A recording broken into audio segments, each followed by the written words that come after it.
Welcome to Shanvi commerce class. आज का हमारा यह वीडियो अकाउंटिंग टर्म्स का ऊपर बनाया गया है। आज हमने अकाउंटिंग टर्म्स के ऊपर चर्चा की है। अकाउंटिंग टर्म्स होता क्या है, आप लोग बड़ी बेहतर तरीके से यह जानते होंगे कि हम जो भी विषय पढ़ते हैं, प्रत्येक विषय में कुछ ऐसे शब्द होते हैं जो बार बार आते हैं, प्रयुक्त होते हैं उस विषय में।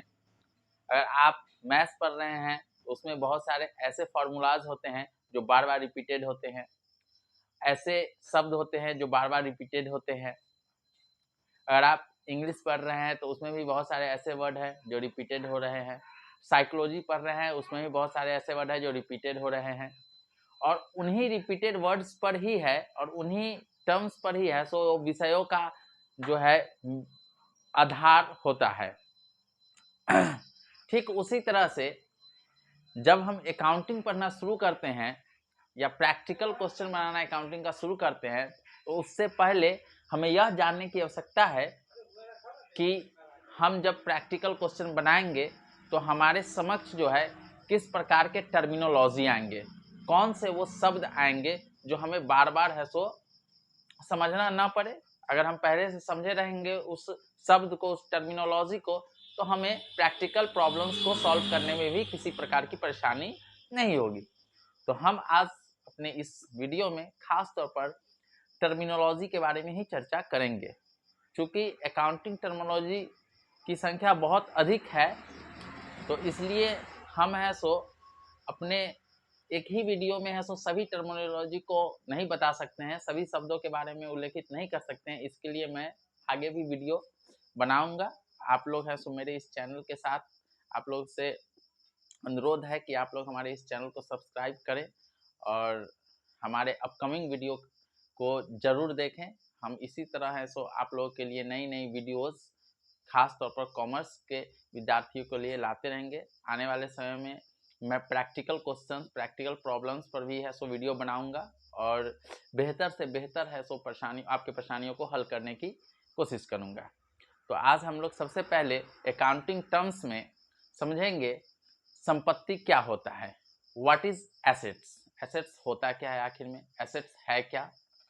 ये जो टर्म्स है अकाउंटिंग का, ये बहुत ही इम्पोर्टेंट टर्म्स है क्योंकि इसी पे किसी भी व्यवसाय, व्यापार या कंपनी की आधार जो है बेस होती है, वो खड़ी होती है। तो बिना एसेट्स के हम लोग कल्पना भी नहीं कर सकते हैं किसी प्रकार के व्यवसाय या व्यापार का, और जब तक हम इसके बारे में बेहतर तरीके से समझ नहीं लेते हैं तब तक हमें अकाउंटिंग प्रॉब्लम्स को भी सही ढंग से हल नहीं कर पाएंगे।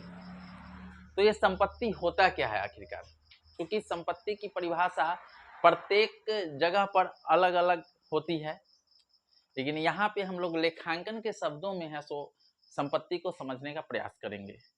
अगर अकाउंटिंग की भाषा में, अकाउंटिंग के लैंग्वेज में अगर देखें हम लोग तो संपत्ति होता क्या है तो उसको समझते हैं हम लोग यहाँ व्यवसाय या व्यापार की भाषा में। तो जैसा कि आप लोग यहाँ देख सकते हैं, मैंने यहाँ पे उल्लेखित किया है कि संपत्ति उस साधन या स्रोत को कहा जाता है। संपत्ति उस साधन या स्रोत को कहा जाता है जिस पर व्यवसाय के स्वामी या व्यापार के स्वामी का पूर्ण रूप से अधिकार होता है, और वह जो है उस साधन का अपने तरीके से प्रयोग करते हैं। उनकी जैसी इच्छा होगी उस तरीके से वो उस संपत्ति का प्रयोग करेंगे और अपने व्यवसाय को चलाएंगे। अब बात है कि संपत्तियां कितने प्रकार की होती हैं। क्या संपत्तियां एक ही तरह की होती हैं? तो ऐसा नहीं है, संपत्तियां विभिन्न प्रकार की होती हैं। कुछ ऐसी संपत्तियां होती हैं जो लंबे समय तक टिकती हैं, कुछ ऐसी संपत्तियां व्यवसाय में होती हैं जो अल्पकालीन होती हैं। तो जीवन काल के आधार पर, अगर लाइफ स्पैन के आधार पर हम लोग अगर देखें संपत्तियों के प्रकार को, तो संपत्तियों को दो भागों में बांटा गया है लाइफ स्पैन के आधार पर। संपत्तियों का पहला जो प्रकार है वो है अस्थाई, या उसे हम लोग दीर्घकालिक संपत्ति भी कह सकते हैं। इसे इंग्लिश में फिक्स एसेट्स के नाम से जाना जाता है, कभी कभी इसे नॉन करेंट एसेट्स भी कहा जाता है अकाउंटिंग की भाषा में। और दूसरा रूप जो संपत्ति का देखने को मिलता है उसे हम लोग कहते हैं करेंट एसेट्स, ठीक है, जो अल्पकालीन होता है, जो शॉर्ट टर्म, कम अवधि के लिए जो संपत्ति का प्रयोग किया जाता है। अब हम लोग समझते हैं कि दीर्घकालिक संपत्तियां होती कौन है, अस्थायी संपत्तियां होती कौन है, ये किस प्रकार की संपत्तियां हैं, व्यवसाय या व्यापार में इनका क्या महत्व है, ये किस प्रकार से प्रयोग में लाई जाती हैं, क्या इनके बिना व्यवसाय या व्यापार संभव है, ये समझेंगे। तो आप लोग भी बेहतर तरीके से जानते ही होंगे कि जब हम कोई भी व्यापार या व्यवसाय करना चाहते हैं तो सर्वप्रथम हमें कुछ खास संपत्तियों की आवश्यकता पड़ती है। अगर हम किसी प्रकार का इंडस्ट्री ही बैठाना चाहते हैं या कोई प्लांट ही लगाना चाहते हैं तो हमारे पास ऐसो लैंड होना चाहिए, जो कि एक अस्थायी संपत्ति का उदाहरण है, यहाँ पे देखने को मिल रहा है। लैंड के अलावा हमारे पास बिल्डिंग होना चाहिए, बिल्डिंग भी हमारे लिए एक अस्थायी संपत्ति का उदाहरण, क्योंकि इनका जो लाइफ स्पैन होता है वो लंबे समय के लिए होता है। लाइफ स्पैन की अगर अस्थायी संपत्ति की लाइफ स्पैन की बात करें हम व्यवसाय में, तो अस्थायी संपत्ति की लाइफ स्पैन 1 वर्ष से अधिक की होती है। तो ऐसी संपत्तियां जो व्यवसाय व्यापार में 1 वर्ष से अधिक समय के लिए प्रयोग में लाई जा रही हैं, ऐसी संपत्तियों को अस्थायी संपत्ति कहेंगे हम लोग।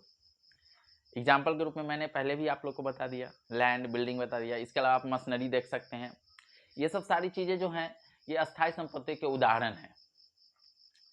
अब बात है कि अस्थायी संपत्तियों का क्या उपयोग है, इसका किस तरह से उपयोग किया जाता है व्यवसाय और व्यापार में। तो आप लोग यहाँ ये देख सकते हैं कि ऐसी संपत्तियाँ जिनका उपयोग व्यवसाय में सेवाओं उत्पादन के लिए किया जाता है, मतलब खास तौर पर हम जिस चीज़ का व्यवसाय करना चाहते हैं, व्यापार करना चाहते हैं, या चाहे वो सेवा हो या चाहे वो किसी चीज़ का उत्पादन हो, उसके लिए हम लोग हैं सो अस्थायी संपत्ति का प्रयोग करते हैं।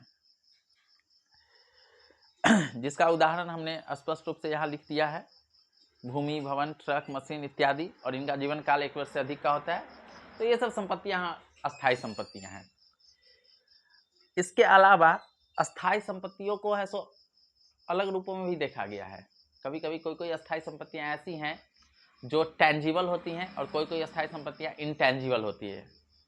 कहने का तात्पर्य है कि कुछ ऐसी संपत्तियाँ हैं जिसको आप देख सकते हैं, जैसे आप हैं सो भूमि देख रहे हैं, ट्रक देख रहे हैं, मशीन देख रहे हैं, लेकिन कुछ ऐसी भी संपत्तियाँ हैं जिन्हें आप देख नहीं पाइएगा, जैसे गुडविल, जिसको आम शब्दों में अगर कहा जाए तो विश्वास, बिजनेस में जिसकी एक अहम भूमिका होती है व्यवसाय या व्यापार में।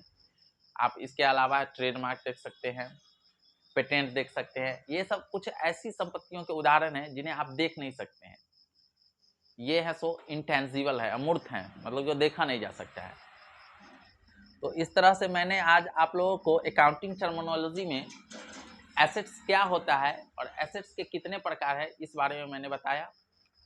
मैं अपने अगले वीडियो में आप लोगों से यह शेयर करूंगा कि करंट एसेट्स क्या होता है, अल्पकालीन संपत्तियां क्या होती हैं, उनका क्या उपयोग है, वो किस तरह से व्यवसाय व्यापार के संचालन में अपनी भूमिका निभाते हैं। धन्यवाद।